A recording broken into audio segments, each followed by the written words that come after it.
Callum?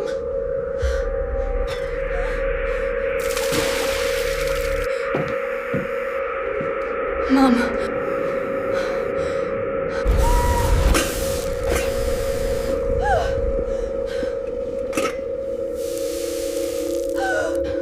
Mom, please! That is not your boy! Isabel Kerr keeps her house perfectly tight. Following the drowning of her son, Callum, she has turned her living room into a museum of good behavior. Fluffed cushions, dusted frames, and a heavy, arranged silence. Grief creates physical contradictions. Isabel puts Callum's retrieved hoodie through the washing machine 3 times to strip away the Loch scent, yet leaves his mud-caked trainers exactly where he left them by the back door. Out on the moor, the white Loch behaves as a predator. It absorbs the heat of the bodies it takes, stores their reflections, and captures their voices to use as tools. The entity targets the emotional vacuum left by Callum's absence. It seeks out the edges of the property, looking for a way in through the gaps Isabel refuses to close. By preserving Callum's room and shoes exactly as they were, Isabel maintains a mechanical vulnerability. Her psychological refusal to let go provides the bridge the environment needs to reach her. The entry begins at the kitchen sink. A heavy, slow gurgle rises from the drain, the sound of something shifting in its sleep deep inside the plumbing. A single bubble of dark water rises from the grate and refuses to pop.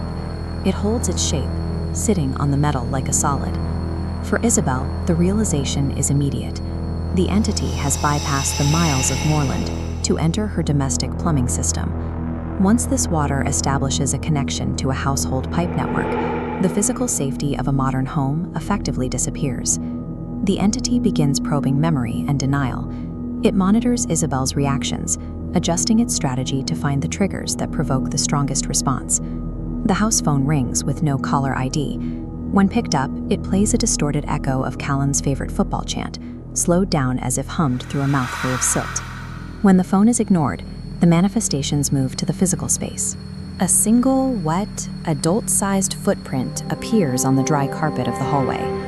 Isabel attempts to assert human ownership by pouring salt into the sink.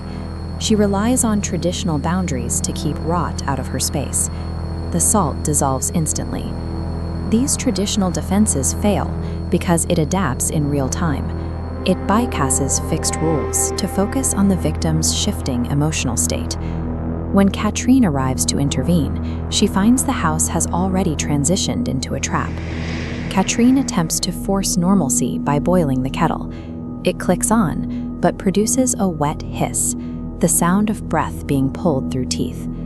Inside, the water has turned black with ash. Resting at the bottom is the white bone pebble Isabel was given for protection. Katrine realizes the internal pipes are now functioning as a mouth.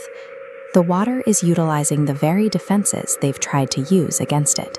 By returning the protective ward inside the boiling water, the entity demonstrates total environmental dominance. It has turned Isabel's tools of safety into evidence of her vulnerability. The entity moves to the base of the stairs. A fresh, wet footprint appears, larger and heavier than before. This creates a physical choke point.